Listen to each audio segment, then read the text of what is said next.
It's others that call him such a person whose behavior patterns fit into that framework of enlightenment, that call him an enlightened man. But if there is any such person as an enlightened person, he has no way of knowing it, that he is enlightened. So to such an individual, enlightenment has no meaning at all. The only thing that becomes very clear to him is that the search for the enlightenment is not there anymore. So that individual is freed from the desire to be enlightened or to want to be enlightened. So when once you are free from that, you are free. So you are not concerned whether somebody calls you an enlightened man or not.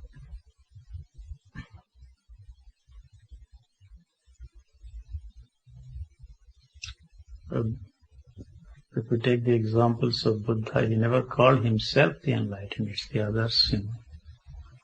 Same Jesus, he never called himself Christ. Christ is the anointed. So they never called themselves enlightened or thought of themselves as free individuals. So you have no way of knowing that you are a free man or an enlightened man. If you have any knowledge of it, that means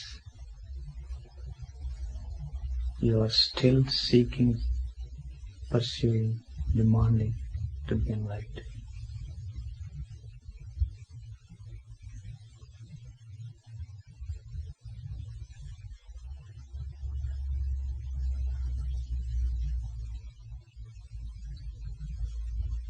But what value has the enlightenment to the individual?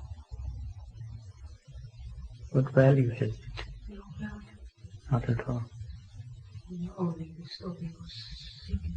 So the search comes to an end. So if you are searching, that means you know what you are searching for. You can't search for something which you don't know. You know. So you have a knowledge about that, you see. The knowledge that you have acquired about the whole business of enlightenment. And through the help of that knowledge you experience some things, you see. So as long as you have a knowledge of any kind, that means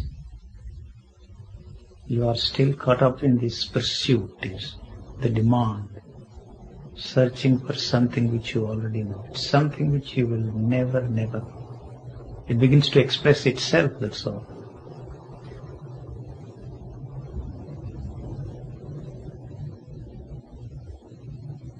If somebody says he is enlightened, you can be sure that he is a phony. And if he goes around the world, trotting the globe, promising enlightenment, you can be doubly sure that he is a phony. Or anybody who wants to free others. Because such an individual does not know that he is free. He has no way of knowing it. So if you know that you are free, that means you have the knowledge of what that free individual is. So the knowledge about it, all that you know about that enlightenment, has to come to an end.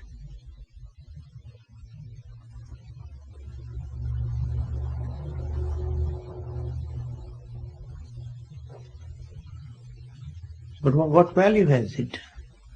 To set up a holy business? Maybe yes, and collect some disciples, followers, and build up a big empire, spiritual empire, yes, may have some value.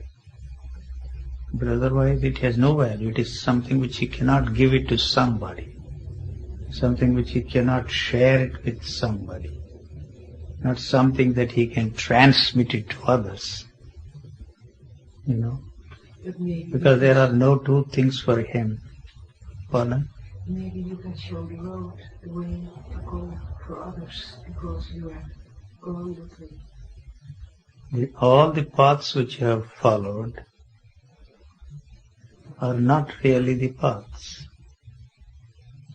You see, the path you are following is in the direction of achieving a goal. You set before yourself the goal of enlightenment. And so you have been given so many techniques, suggested the techniques to reach your goal. So when once the goal is gone, you realize that all these paths which you are following, which you have followed, which you are still following, or which you want to follow, have no relevance at all.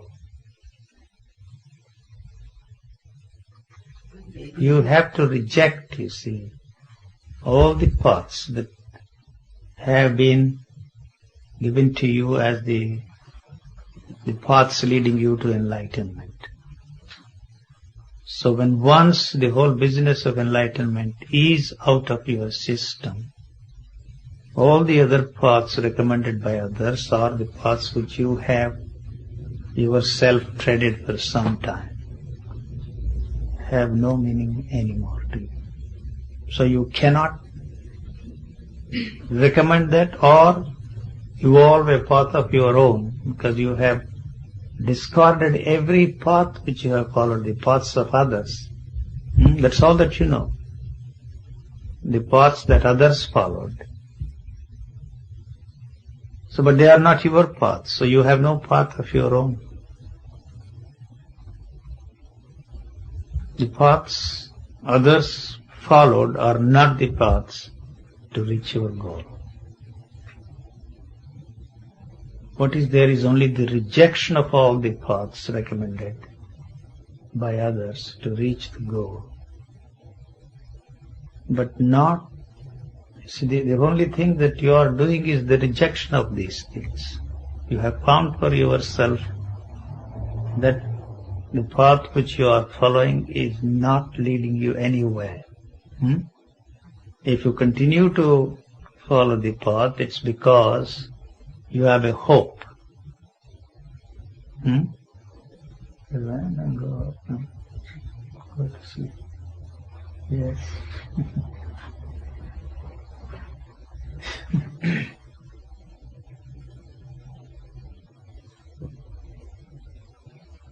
So there is no path. The path and the goal, they go together. As long as you have the goal of enlightenment, so long there is path. When once you are freed yourself from the burden of this enlightenment business, you are free from all the other paths. So there is no question of you are offering any path to anybody, because all those paths that you have accepted and followed are not really the paths for you. So you cannot give any path to anybody. Also not the direction. The one thing that you can do is to tell them that's not the way. And they naturally ask you, what is the way? So telling them that's not the way is all that is necessary. So otherwise you continue to try dozens of paths. There is not one, hundreds of paths. So when once you see this dawns on you that is not the path, you will not try the other paths also. You just stop.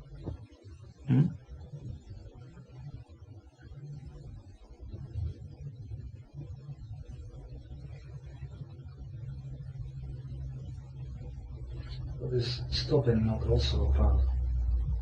If you use that as a path, you see, it is a positive approach to your goal. See, since all the positive approaches which you have pursued, followed, have not given you the desired results, you are in a very clever way adopting a negative approach, a negative path. But the goal is still a positive goal. So even though you call it a negative approach, it's a positive approach because the goal is positive. So once you are freed from the goal, the question whether a particular approach is positive or negative does not at all arise. So what you call negative approach is a positive approach because the goal you have before you is a positive goal. You want to be enlightened, you want to become a yogi, you want to be a free man, you want to be transformed. You see, want. As long as the want is there, so long there is a path. So even if you call it as a negative approach, it is not negative but positive. In India they have propounded a doctrine called the doctrine of neti neti. Not this, not this. They have built tremendous structures of philosophical thought. But when you see that, you see how it is still a positive approach because the goal you have before you is a very positive goal you want. As long as the want is there, so long the search for the path is also there. As long as you want to be enlightened, so long you will pursue this path or the other path. They go together, you can't separate the two.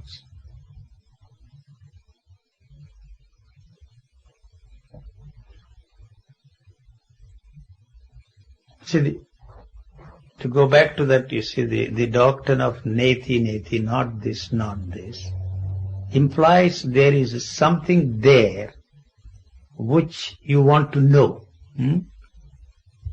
It is unknown. It is inexpressible. It is inexperienceable. They use all these phrases. So that means there is something which you cannot experience. Something which you cannot know, something which you cannot describe. That implies that there is something which you have some way of finding out for yourself. You see, all these things have failed, but still you see the search or the demand to know something which cannot be known is still there. I don't know. So there is no such thing as the unknown at all. So it implies that there is something that you can still do to find out and to know what you call the unknown. So because the unknown is an invention of the known. The known is pursuing the unknown. So as long as the unknown is there, you call it the unknown, but it is still part of the known. You know. You know what you call the unknown is already within the framework of your knowledge, but you just call it the unknown. Has it something to do with our childhood, that we were in a state then that we still remember? I know what I did when I was young, to close it and to open it, to play around with it, and after that I forgot. Later on I remembered, but I couldn't turn the whole thing back, so it was gone. Has that something to do with it? I don't understand what you are saying. When you are a child, is that enlightenment? The child is ignorant. Yeah. That's all. The child may be innocent, but he is ignorant. So he is not concerned about the unknown, he is not concerned about the reality. He is not interested in enlightenment. He is not interested in Godhood. He is not interested in any one of those things. So you superimpose these things on them. And to be able to fit into this framework, see, they also accept some of these things. Pardon? No. They accept something of these. Yes, they want to be accepted by the society. They want to become part of this culture. It is not just one way. You are not the only one who is demanding, pushing him to become part of this framework of your culture. But also that the young one he wants to become and be accepted, by your culture, part of this culture. I don't know, So it is not one way. You are not the only one who is pushing him to accept this framework as true and valid. But for the reasons of acceptance, for the reasons of survival, he is also interested in becoming part of this framework of our culture. This is not one way. It is both ways. So you cannot say that the child is forced by you or the circumstances, or he is forcibly made to fit himself into this framework.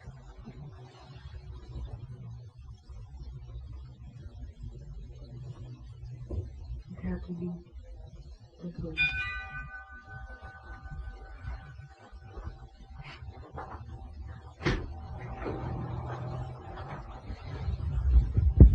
But why this interest in enlightenment? And if I may ask you the question, why? Because people are selling that product, goodies now, you see everywhere, the gurus from India. Why? Why this sudden interest in enlightenment in the West, I'm I wondering. don't know. Why? Sudden interest. Why? And I'll think when you are not enlightened, you are always, you feel good, you feel bad, you feel good, you feel bad, on this, on that. You are going all the time like a yo-yo. Yes, but Up and down. what has enlightenment to do with your being good and not being good? I'll think What has that to do? stops them. Huh? I'll think that stops them. Has it stopped? And it stops. Has it stopped?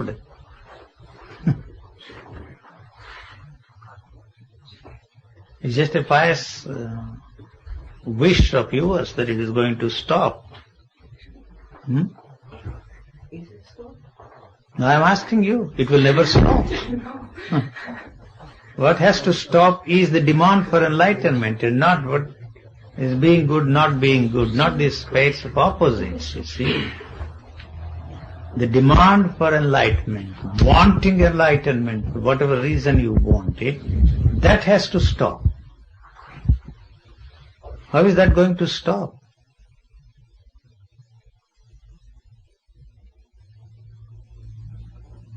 Wanting to be transformed, you wanting to be something other than what you are. This becoming, you see, you want to become somebody.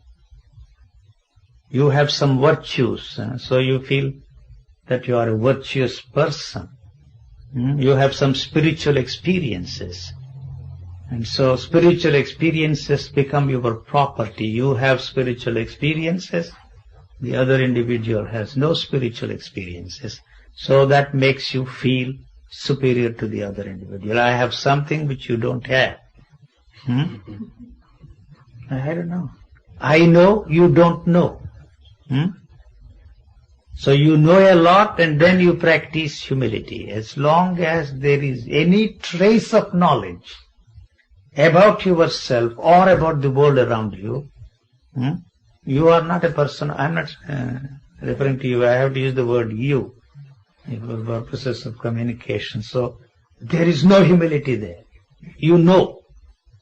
It doesn't matter what you know. If you know the world around you, if you experience the world around you, if you experience your moods, if you experience all that is going on there inside of you, you cannot be a person of humility. Because you know. So I know, he doesn't know. So that gives you power. I have some spiritual powers, you see. So that is why all those who practice yoga are practicing yoga. They want siddhis, not so much the ultimate goal of yoga. The ultimate goal of yoga is to free you from the demand or the pursuit of seeking anything for yourself. So I have these siddhis, I have these powers, so that will make me somebody important. Make me feel, you see, a superior person to everybody else around you. Otherwise, what value has it? Even assuming for a moment that there are powers, what value? If you fly from here to India without going through the process of buying a ticket, that would be a marvelous thing, is it? But nobody has done it so far. They are talking about it. What will you do with levitation? Ultimately, you will hit the ceiling. What for do you want to levitate? What for? Well, maybe it's not a matter of enlightenment or levitation or whatever thing which gives you so-called power. What will you do with the power? Happiness. No, it is not happiness. You will use power. But that's what we are after, happiness. No, you are after power. To control others. That's all that you are interested in, you see. You want to control everybody around you. Otherwise, what value the power has, whether it is material or spiritual, it has no value. The material power, he is controlling everybody, exercising the power in exactly the same way you will use, if there is any such thing as spiritual powers, you exercise them and control everybody, you see. That's all. Otherwise it has no value. Is it not to take away fear? I mean, that's what I mean is being happy. Fear? Take away the fear. Wanting to be happy is fear. Sure. Yes. Then how can you take away fear? Or maybe enlightenment takes away fear. Enlightenment takes away happiness too. They always go together. Enlightenment takes away the pleasure, not only the pain. Both of them will go. So you want to be left not you, somebody else. You see, you know. You see. Yeah, but enlightenment never said anything to me because I don't dream of becoming enlightened. I dream to get rid of my fear. How are you going to be rid of your fear? Wanting to be free from fear. I really don't know. You will Trying to be happy. You will be free from fear only when you become a corpse. Even that you don't want to. You see, because that is the fear of all fears, the fear of something coming to an end. You really do not want your fear to come to an end. The fear will come to an end only when, you see, the body becomes a corpse. It becomes a stiff, you see. You know, you do yoga to keep the body supple, but actually the yoga begins with the stiffness. You will be surprised, you know. All those who teach yoga want you to do the corpse pose at the end of your acrobatics, but the yoga starts with that you have to die. This body has to become a corpse. To start with. That is why the pose, you see, the savasana they call it, you see, the corpse pose. First the body has to become a corpse, then begins the yoga. You see. You know, it's the other way around. But you see, you do all kinds of exercises, you are most tired, exhausted, and then you stretch yourself, and then you want to be a corpse. It's the other way around. You see, when once the body is stiff, not because you are growing old or any such thing, you see, you are advancing in age, but it has to become stiff first. What about the brain? It doesn't become stiff. Yes, it too. The brain too. Then it is ultimate relaxation. Huh? Then that is the ultimate relaxation. Their depth is. So, I have to die quick. Not committing suicide. That doesn't solve any problems. So the death is the death of your wish for happiness. wish to be happy. I want to be happy. Wanting to be happy must die. So you see, all that you are searching is, you see, to have only happiness without a trace of unhappiness, that you are not going to succeed. You can control your breath for some time and feel just great. But if you hold your breath for long, you will be choked to death. So in exactly the same way, if you control your thought through your will, through your effort for some time, you feel you are achieving something. You see, you feel just great, you are able to control your thoughts for a while. And that's only through your effort and through your will. And that creates a sort of, you see, a tension there between the thoughts. And that, you see, you translate it as energy. And you feel just great because there is an outburst of energy. But actually, if you try to control your thought for long, it's going to choke you to death. So that exercise or the demand, you see, to control your thought has no meaning at all. Because you are using thought to control thought. Using thought to create what you call a thoughtless state. But how are you going to achieve this extraordinary feat of controlling thought, using thought as an instrument to create that thoughtless state? There is a hope that somehow through some miracle, you see, you are going to achieve that goal of controlling thought through the help of thought. So what is there is only this movement of thought that is pursuing an illusory condition of a thoughtless state. So you will never succeed in doing that. You may not accept what I am saying, but because you feel that still there is something that you can do through your yoga, through your meditation, through this, that and the other, but it's just not possible. It has a tremendous momentum of the millions and millions of years. They don't belong to you. You have nothing to do with it. You are using them for the purpose of achieving certain results. Whether they are spiritual results or material results, it really doesn't matter. You are using that as a means to achieve something. They are not intended for that purpose at all. Timeless state, thoughtless state, these are all the inventions of the thought to pursue what it calls the thoughtless and timeless state. And in this process, it is assured that the thought will continue forever and end. Because the movement of thought does not want to come to an end. That is its interest. So that is why it has invented all these thoughtless and timeless states. So when you use that as an exercise to achieve some result, that gives you the feeling that you are getting somewhere.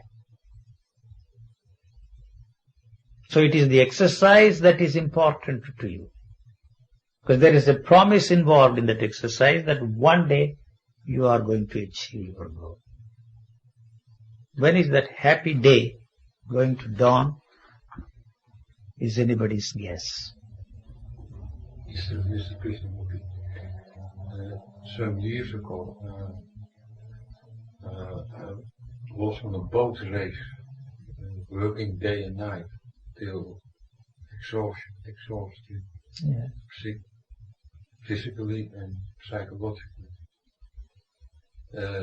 At that moment, I thought I would die, for there was an end at the thinking, and there was no way back to home or no reason to continue. Yes. And at that moment I thought, now let's see what happened.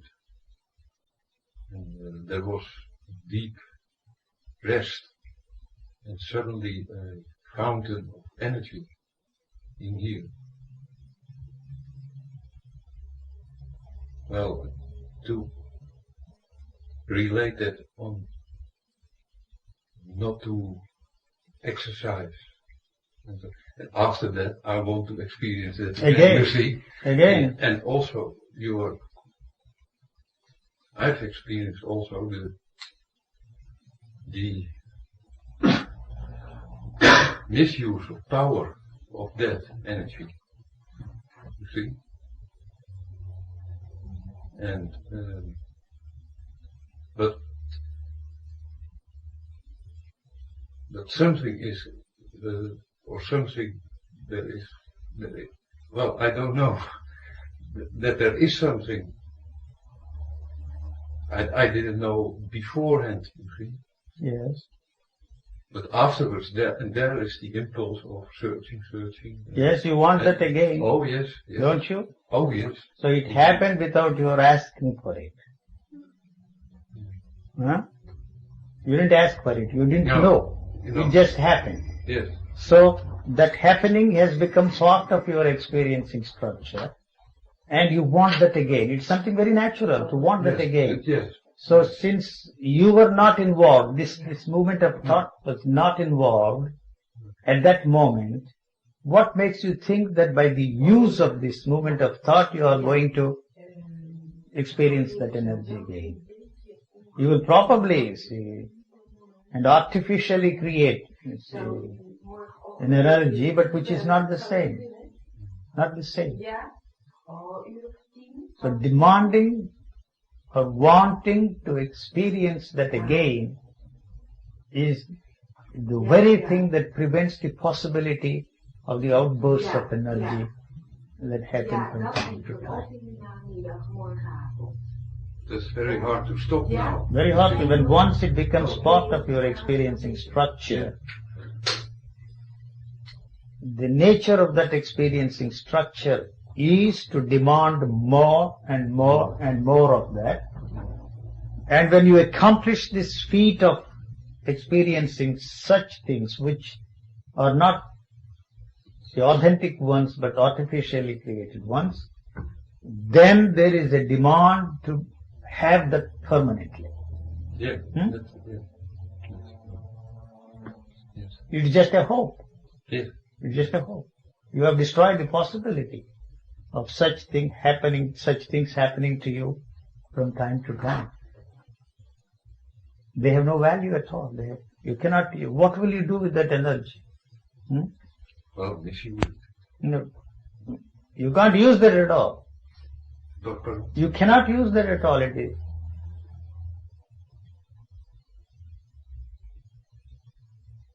There was something. Well, I thought I could use, but that doesn't work. Yes, it doesn't work.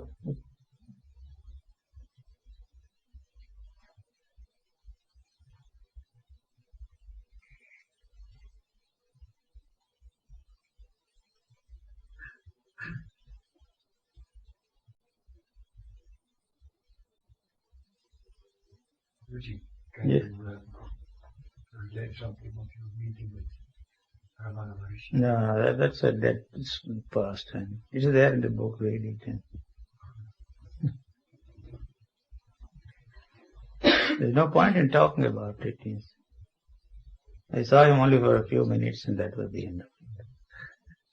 He never impressed me. It is absurd, you see, to talk of posing yourself the question of who am I, That has become, you see, the basic teaching of Ramana Maharishi. Who am I? That means, why do you ask the question, who am I? That means there is some other I there. You want to know. I don't know. That question to me has no meaning at all. The very fact that you ask that question, who am I, implies that there are two things. The I you know, there is another I, the nature of which you do not know. So you will be better off by asking the question and get an answer, if you can, about what you know.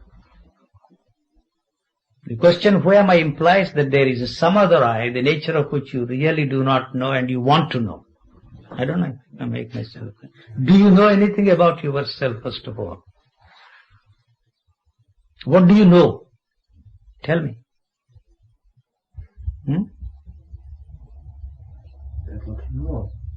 What he has been told, where he lives, what his name is, how much money he is drawing every month, and his telephone number, how many people he has met, you see, how many experiences he has gathered during the course of his 30 years. That's all that he can tell you. So all the books he has read, he can repeat mechanically. All the information he has gathered and all the experiences he has collected. So that is all that is there. Why you are dissatisfied with it and why you are searching for something other than that? Can you tell me something about yourself? Other than the information that you gathered, what you know. What I found there is not the answer. Otherwise, the questions What? would not persist. No, what did you find there? Just knowledge. Knowledge. So that question, that idiotic question is born out of the knowledge you already have. Yeah. So this is the knowledge that is there that has thrown up this question, who am I? So you want to know, and through that knowing, the knowledge you have gathers momentum. You are adding more and more and more. If there is anything to be known there, what all you know should come to an end. So by this pursuit, you see, or the demand to get an answer for that question, you are adding more and more to the knowledge. So don't you see the absurdity of the question? Who am I? It doesn't matter who suggested that, who threw that question at you, who recommended that question. There's nothing there to know. What is there is all that you know. When that is not there, there is no need for you to know anything, and there is no way of knowing anything about what is there. But who am I is not really a question. A statement. Who am I is a pointer. Yes. Where does it lead you, the pointer? Alright, if it is a pointer, what you do? You stay put there, and instead of following that, you suck the finger. I'm not, you see, trying to be rude or anything. See, what do you do with that pointer? The pointer points to where there is nothing to be pointed. Yes. Who am I takes you off. These are all nonsensical words. That's all that is. The question itself is a nonsensical question. Yes. But it is only so if you use it as a question. Alright. Even if you use it as a pointer, the very direction is wrong. It's not even a pointer. Then, alright, what is it then? It shows you that you are. It shows you that I am. And I am is the basis. What I am is the knowledge I have about my... The knowledge. I am is what I am. But what does it mean? What I am? That doesn't have to mean anything. Yes. I am is not knowledge. There is nothing there, no existence there. Right. Independent of the question. Right. Yes. So it is the end of knowledge. So the question should end. Because the question itself, listen, the question itself is born out of the knowledge, out of the answer. Otherwise, there is no place for any question of any kind. All questions are born out of the answers you already have. So, it is idiotic even to ask a question for which you already have an answer. But there can't be any question without an answer. It implies, the question implies that there is something about that I you do not know, or you want to know something other than the I that is already there. There is another I. I don't know. On a certain level, yes. You can also say if you ask a question, it means that you know the answer. Otherwise, there is no question at all. There can't be any question without knowledge. Because all questions are born out of the answers you already had.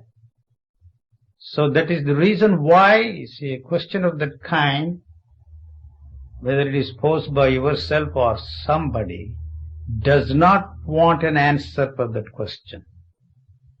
The answer for any question is the end of the question. The end of the question means the end of the answer that you already have. Not only your answer, the answers that have been accumulating for centuries mustn't be there. So the demand for an answer to that question on any level, there is only one level, there are no other levels, implies that the questioner does not want the knowledge to come to an end. Quite so. True. Yes. But of course, in the process of this, that has to happen now, not at the end. yeah, Because there is no time. You see, the instrument which you are using, which is this process of knowledge, does not want to come to an end. That is why it is posing the question to itself, knowing very well that the question is bound to carry on until it gets an answer.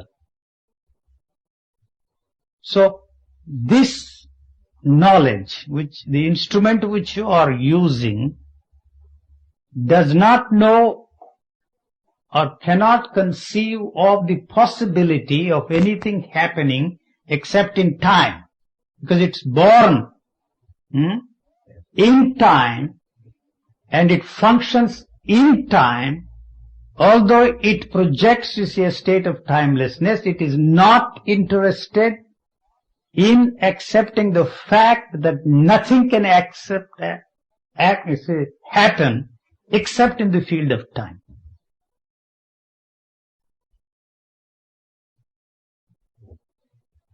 The question implies that there is a demand for an answer, and that answer can come only in time. And during that time, see, this has a chance of survival. it's true what you say. However, the answer to the question, who am I, does not fall in time. Yes. But anything that is It born, is only a device, I agree with you. that is to anything that is born in the field of time is time. Yes, The question is time.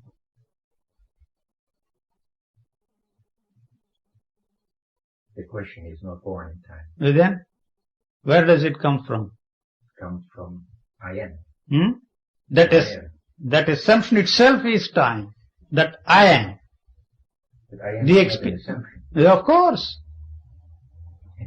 Of course it is an assumption that there is something there other than this knowledge. What is there is only the knowledge.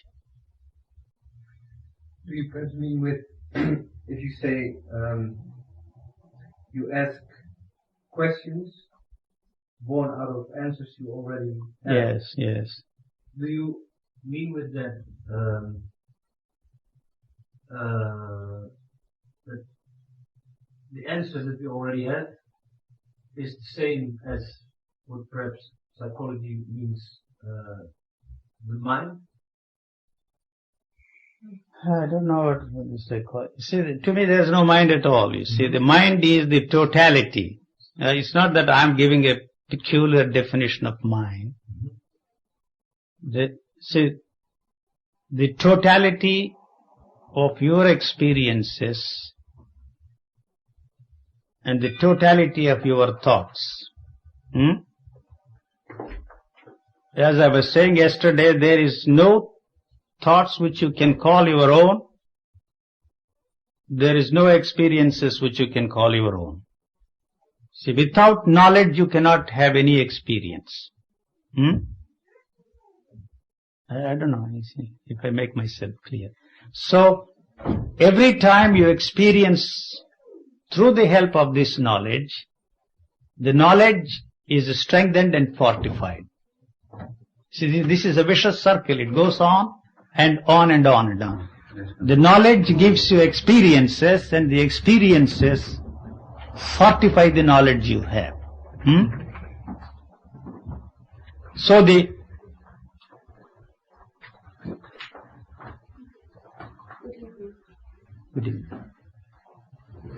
questions which you are asking are very frivolous questions, because the questions are born out of the knowledge. So if there is any answer to that question, it is not necessarily your answers, the answers that have been accumulating through centuries, you see. So there is a totality of the knowledge that has been accumulating, cumulative knowledge, cumulative experiences are there. You are using them to communicate to yourself and to communicate to others. So, there is no such thing as your mind and my mind, but there is a mind which is the totality of all the thoughts and experiences of all that has existed up to this point. I don't know if I make myself clear. So any answer that anybody gives for that question should put an end to that question. The fact that the answers given by others and the answers that you have manufactured for yourself, or the answers that these wise men who have around us is in the marketplace today, and those who existed in the past, let's not bother about those who existed in the past, are not really the answers. So any answer I give to your question cannot be the answer for that question, because the answer should put an end to the question. So if the question is shattered there, along with it, all the knowledge that is responsible for that question has also to go. I don't know if I make myself clear.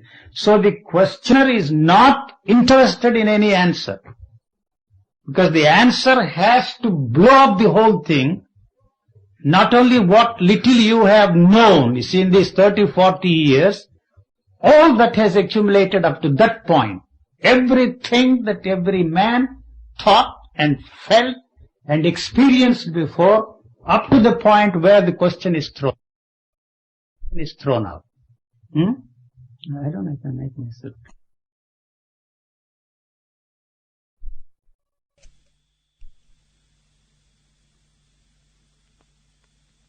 Up to the point where the question is thrown out. I don't know if I make myself clear. I don't think I'm making myself clear. But anyway, you see, the answer, if there is any answer, should wipe out the whole thing. Oh, that's not what I mean. What I mean by knowledge is very simple information you have about things. You know. You know what is out there, and you know what is happening there inside of you. But basically, there is no outside and inside. Is all that I'm emphasizing. What separates the inside from the outside is the thought. The moment the thought is born, the thought creates the space out there and something here inside of you. The feelings you have. Happiness, you are happy, you are unhappy, you are bored, you are miserable. These are the objects there inside of you. The tree out there, the man who is asking the questions, you see, the lady who is sitting there, the knowledge of the table there, the ashtray, you see, and so on and so forth, the light there, the microphone here, that is the knowledge about the objects out there, and the knowledge about, you see, the feelings you have, the spiritual experiences you have, the blissful states, the ecstatic states, the outburst of energies, or that you are looking at your thought. I don't know if I make myself clear. So it is the thought that creates the space, and then it creates the time. So in other words, thought is space, thought is time. When the thought is not there, there is no space, there is no time. Yeah, it's metaphysics. It sounds like metaphysics, but it is so. So there is a reference point there. You see, the moment the thought is born, you are born. What you call you. And that you is the totality of all these experiences. That is passed on from generation to generation. And so anything you experience from that point is an illusion. Because that knowledge cannot help you to experience the reality of anything. Not only the objects out there, much less the reality of the things that are happening there inside of you. So you have no way of directly experiencing anything at all, except through the help of this knowledge. If the knowledge is not there, unfortunately it is there all the time, whether you like it or not. Whether you are awake or asleep or dreaming, the knowledge is there. So as long as there is, the knowledge is there, so long whatever you experience is an illusion.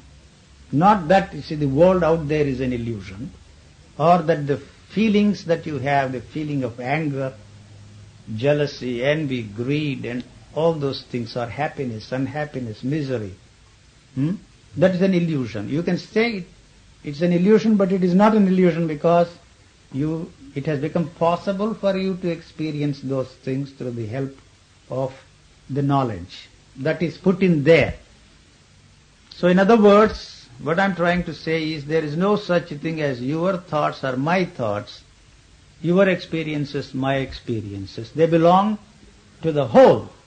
So there is only a, if I may use the world mind, but not your mind and my mind. Just the way we are using the air to breathe and... It's more of a process than a thing.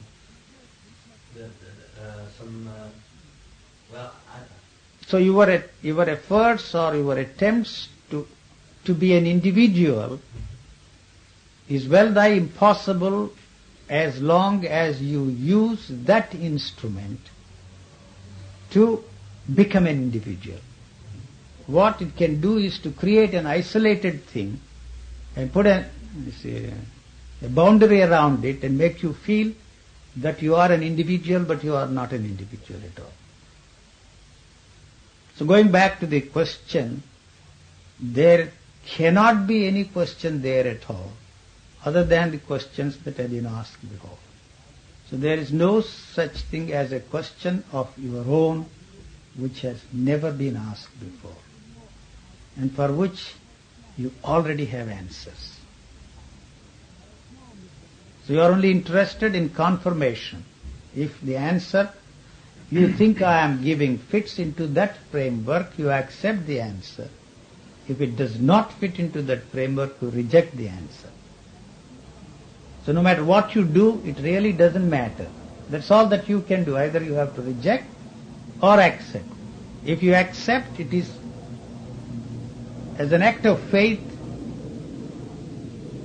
but you don't realize that that is not the answer. So the questions have to go. The questions remain there as long as the answers are there. And all those questions which you ask yourself and which you pose to others are born out of the answers that are already there.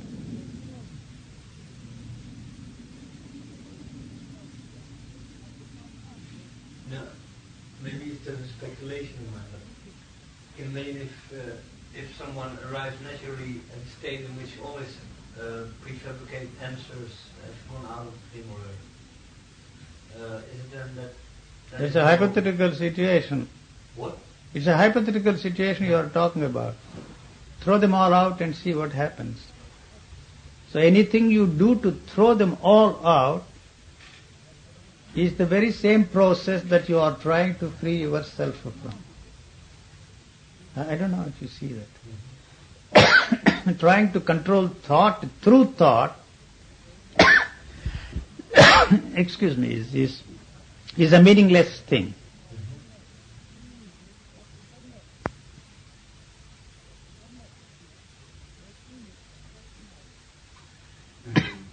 What makes it that when thought comes up, when it gives me the feeling that it is my fault and not someone else's fault?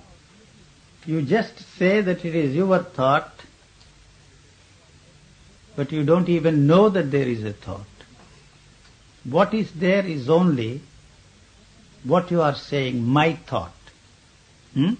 That is thought. My thought, that is thought. There is no other thought independent of that my thought. I don't know. Because you have never looked at thought. You cannot look at thought at all. The only way you can look at thought is by separating yourself from thought and looking at it. There are no two things. Thought and your thought. You say my thought. Well, as I'm here, I experience certain thoughts that gives me the feeling that that's my fault. You have never looked at your thought. You can do it now. I ask you a simple question, what is thought?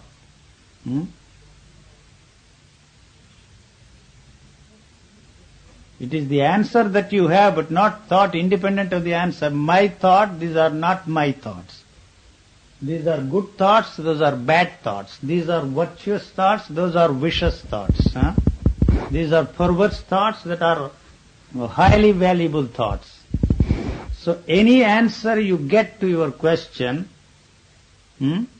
is the thought. There is no other thought independent of that, apart from that, or separate from the statement you are making. You can look at it now. It's a very simple thing. You will be surprised that there is no thought there other than the thought that comes into your head, which is not yours, which is the definition.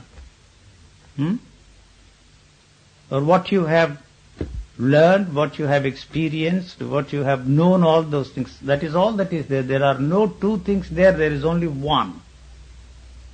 And that one thought is something which is not separate from you. There is nobody there who is thinking thoughts. This is all that I am pointing out. You cannot separate yourself from thought and look at thought and say, this is my thought, that is not my thought. It's an automatic process that is going on there. So the statement, this is my thought, this is not my thought, is all that is there. There is no other thought. All right. So even that statement, this is my thought, is something which cannot be separated from yourself, and put it out there and look at it. It gives you an illusion that you are able to look at it, but actually you are not. You see, it's like something moving between parallel mirrors. After all, thought is a sound. My thought is a sound. Thought is a sound, it's a vibration. You say my thought. When you say my thought, in this echo chamber, it is echoing. And that gives you the illusion that there are two. What did you say? There is an echo chamber, you see, you say something, and after a few seconds you hear that repeated again. There are some spots here, I don't know if you have them here in India, you see they have some spots where you go and cry loud, you see, and then you see after a few seconds it bounces back and you hear your own thing. So in exactly the same way, he says, my thought. My thought is noise, is a sound. Thought is a vibration. So when once he said, this is my thought, that, you see, is reflected here in the echo chamber and gives you the illusion that he is somebody and his thoughts are separate from that somebody. But actually there is nothing there other than this statement, these are my thoughts. So you are mechanically repeating, putting all those words together. If you very carefully observe yourself, you see how it is a very mechanical process, and you create the illusion and try to look at it and say, these are my thoughts, these are not my thoughts. So there is no way of separating yourself from your thought and look at your thoughts and say, these are my thoughts, these are not my thoughts. It is just not possible for you to separate yourself from your thoughts. Huh? It is not that everyone in this room can at any moment start thinking a certain thought, like any positive thought or any negative thought. You slow down, you see. When you say, let me think, that gives you the illusion that you are thinking. You see, there are series of things coming, one thought after another, one thought after another, one thought after another. You have to rely upon the automatic nature of your thoughts, but you are not really thinking.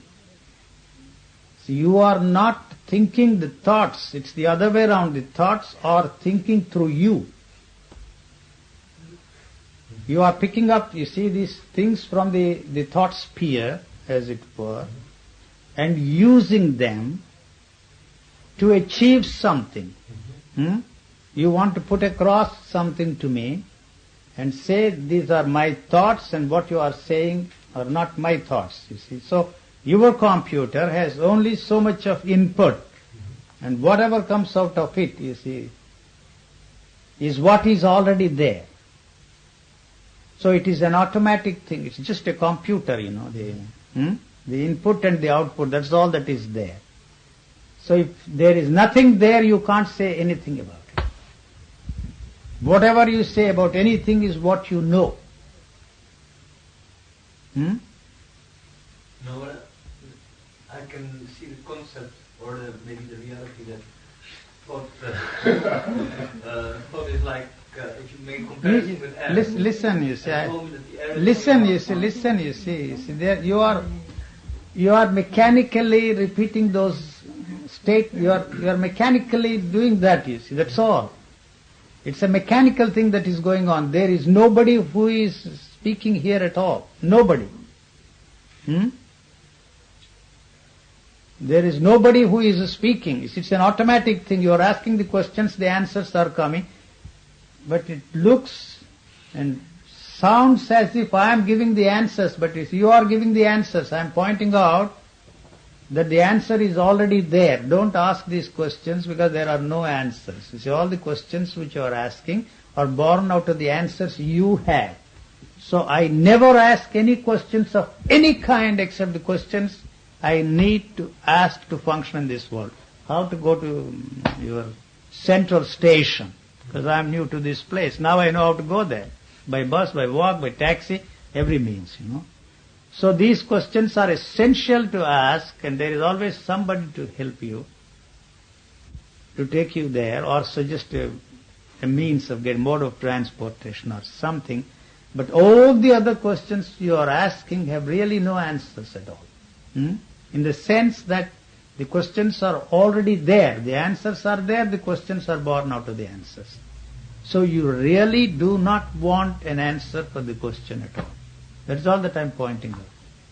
You have the answer, why the hell are you asking me the question? So this is the answer out of which your question has arisen. That's all that I'm pointing out, Restructuring that, rephrasing it and throwing back at you, pointing out that question is born out of the answer you already have. If you don't have the answers, you don't have any more questions.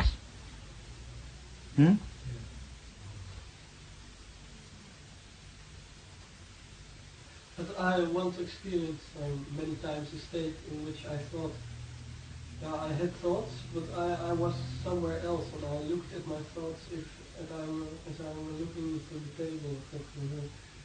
It's very simple. How can you? What were you doing? You were meditating or smoking hash? I have had it many times. Or smoking hash, smoking hash or LSD or something? Yes. And after meditation, yes. So you see, when you meditate, do you know what happens? The blood pressure increases. There is an illusion that it reduces the blood pressure. See. So then you see there is a danger of separating yourself from the body and looking at your own body. All that you are doing in meditation is to disturb the chemistry of your body. The body is not interested in any one of those things. It is just interested in functioning. The heart is not interested in asking those idiotic questions, how is my heart functioning? It's not asking. The body is not asking any one of those questions. But one who is interested in keeping you healthy is observing all these things, studying all these things, and gathering a lot of information from his observations and trying to help you to keep your heart in good condition. That's all. But it is not interested in asking those questions. So when you meditate or when you do yoga, when you stand on your head, you are doing one of the most absurd things. You see? And so the whole chemistry of your body is agog. Is what? Is disturbed, you see. And that disturbance gives you a feeling of goodness, you see. And so you attribute that to some spiritual achievement or something, you know. So when you eat food, the blood rushes to the stomach, you see. You feel happy, contented, you see. Not because of the contentment you feel, but because the blood is necessary here in the stomach and not in your head. You have all the digestive problems because you are thinking while you are eating, after your eating is over, before you are eating, so instead of letting the blood flow to your stomach, your thinking is preventing it. If you are lucky enough not to think during that time, you will feel an extraordinary peace after eating. You don't have to sit and meditate. Are you saying that all spiritual experiences are due to disturbance of body? Yes, certainly. That are you telling? Certainly. That's why they go up to the top of the mountain. You see, the oxygen level changes. So you experience all kinds of things there. The rishis there in India were sitting on the top of the mountains and experiencing all kinds of things, or they were drinking this soma juice, an equivalent of something, you see. You have this LSD and all that kind of things. And so they had weird experiences. They started describing nature, attributing those funny little experiences to revelations of some sort. There are also certain people who talk about soma juice as they haven't been able to find out what actually the soma was. But that is a byproduct of the nervous system. Yes. That it is functioning differently. Yes. I heard it once. That is why even these medicines which you take, these antibiotics, give you all kinds of spiritual experiences, hallucinations, which are similar to the spiritual experiences people experience during their meditations and yoga practice. I was surprised, my friend was taking antibiotics and the same experiences, like you see, the ants, she used to jump out of her bed and look at it. Are there bugs here or ants there? You find those descriptions in the Gospel of Sri Ramakrishna. So you don't have to do all that. Why do you have to meditate for years and years and years? Just one pinch of that, you see. Finish, it gives you all the experience. I'm not recommending that. Please don't get me wrong, you see. Why do you have to do all that? The body is not interested in that. The peace which you create there through forcing yourself through all these meditations is very bad. I'm sorry. No, I'm sorry. But when you are not doing anything, then you be What do you mean? Can there be any moment when you are not doing something? Right, but then There is not one moment where, you see, the life is not responding to the stimulus. Not one moment. Right. Life is acting all the time. So the peace of the mind which you are interested in is totally alien to the functioning of this body. You are setting in motion counter movements, changing the whole rhythm of the body. I myself did yoga for years and years and years. So I know that I discovered these things for myself. Yeah, So how it is setting in motion the currents which are disturbing the natural rhythm of the body. I'm not saying anything against yoga. It's all right to keep the body supple, you see. I'm not saying anything to keep the body supple, you see. Enjoy the stiffness of the body. Anyway, it's going to be a stiff one day. You might as well enjoy it. So can we stop it, Can we stop it? You can delay it, you see. Postpone it, you see, for some reason. Yuji, We have to do something. Do something. I'm not saying anything against No, those. but even By all meditation- means, you do meditation, stand on your head, you see, do all the 150 acrobatic feats. I'm not saying anything. I'm only trying to emphasize one thing, that has no spiritual element at all, you see. That's all that I'm saying, you see.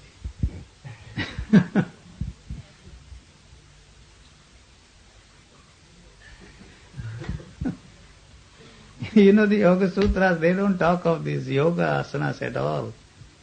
Patanjali says, just sit in in a corner in a comfortable posture, he says. That's all. And how out of that statement of his 150 yogic postures they have created, these are all the bored people, you see. You know, the Indians are very clever. They have also not only written books on yoga, but also on sex, you see, Kama Sutras. 1,000 ways of kissing, 1,000 varieties of sex postures. When sex becomes a bore, a terrible bore, because the sex is very repetitive, you see, you know, then you have to have all those things, you know. Now there are so many books published in America, the doctors, you know, not 1,000, 10,000 postures, very inventive they are. So in exactly the same way, you see, you have to invent all those postures, you know. 150, I think they have 160. I don't know how many they have. The Light of Yoga, Iyengar's book gives 150. So the walking, running, that movement is enough for the body. It's true, we are leading very sedentary lives. You see, there is no movement. We are not running like the dogs there. Here the dogs are so very well fed. You see, in other countries, they have to run around for their food. That exercise is enough for them. But we are sitting here, you know, before the tables and leading sedentary lives. Maybe some kind of exercise is necessary. You know. 1,800 steps if you take in this house, that is good enough for your body. You know, even that is too much. You know, we have all the gadgets there. The movements of your hand.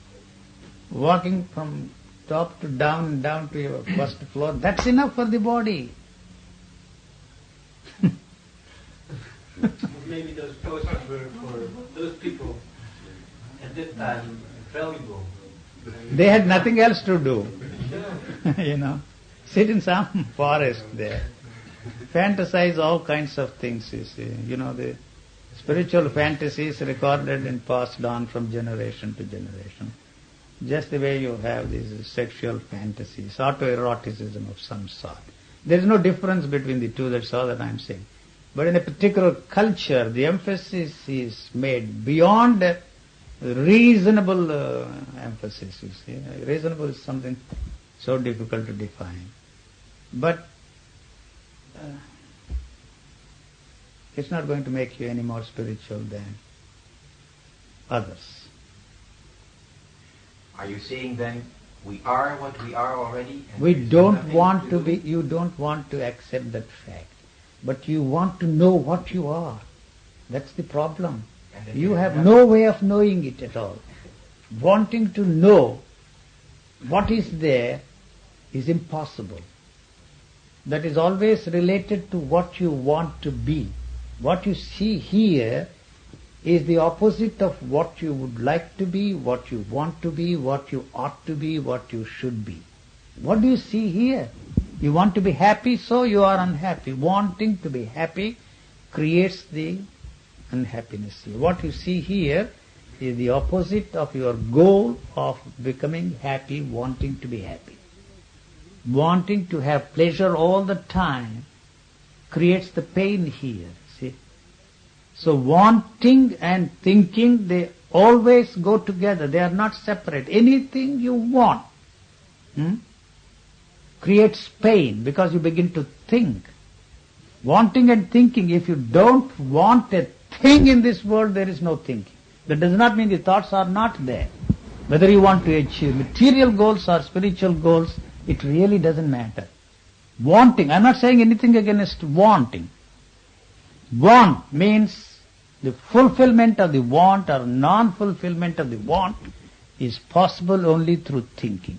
So the thinking has really created the problem for you.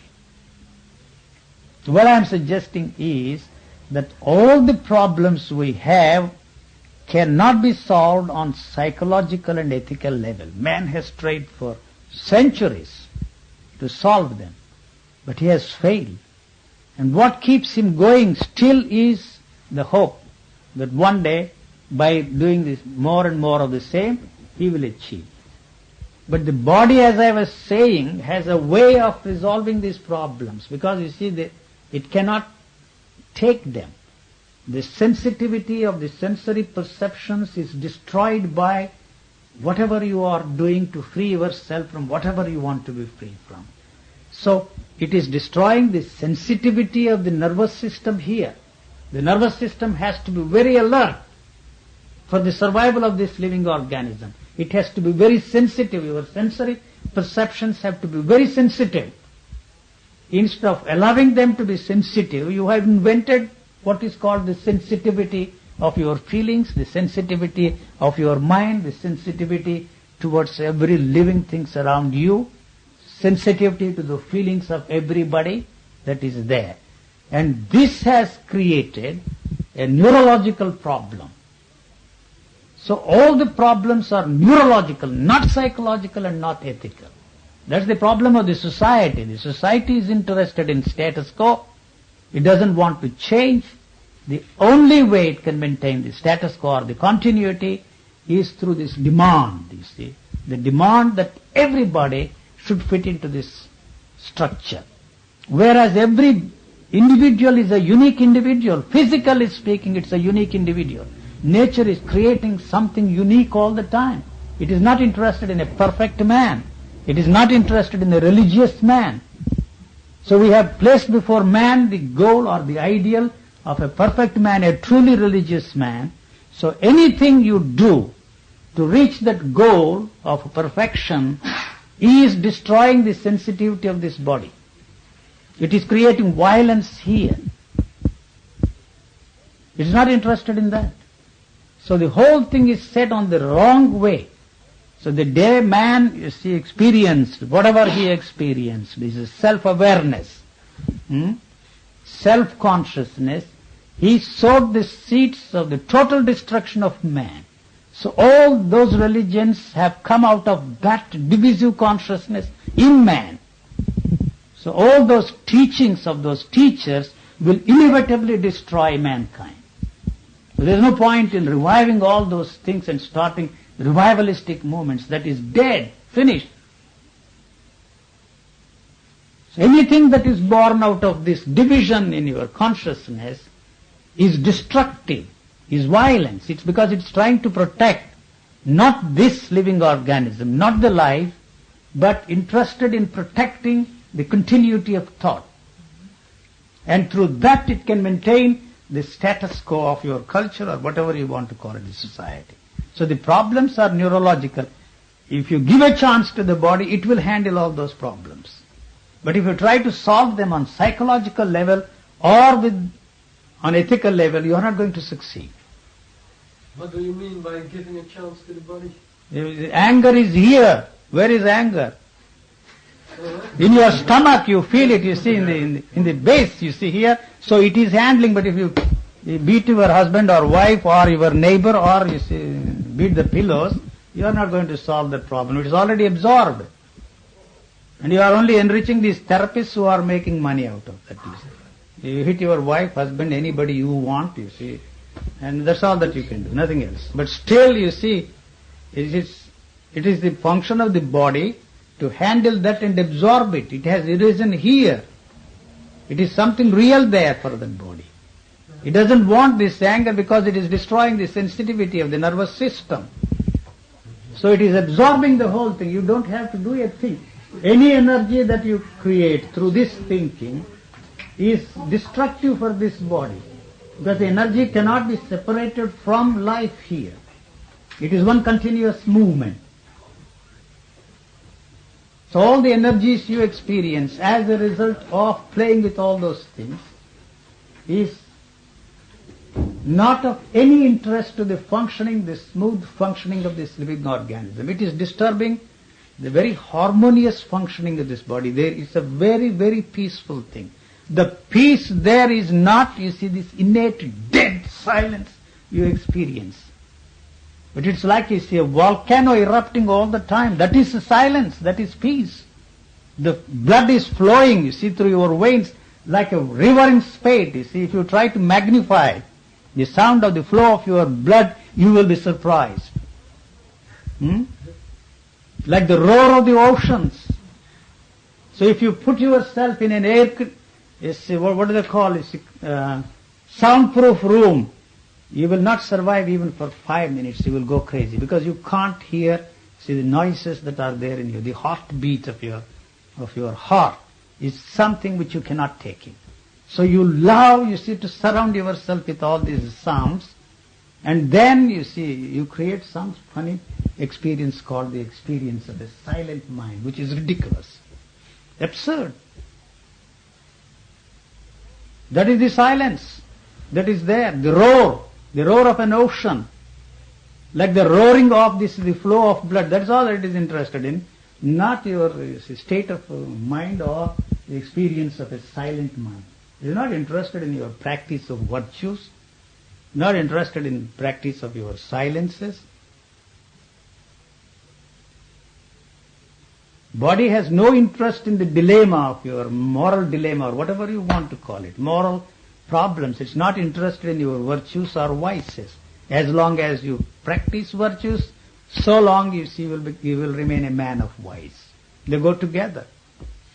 If you are lucky enough to be free from this pursuit of virtue as a goal, along with it, you see, the vice also goes out of your system. You will not remain a man of vice. You will not remain a man of violence as long as you follow some idea of becoming a non-violent, kind, soft, gentle person. So long you will remain the opposite of it. A kind man, a man who is practicing kindness, a man who is practicing virtues, is really the menace, not the violent man.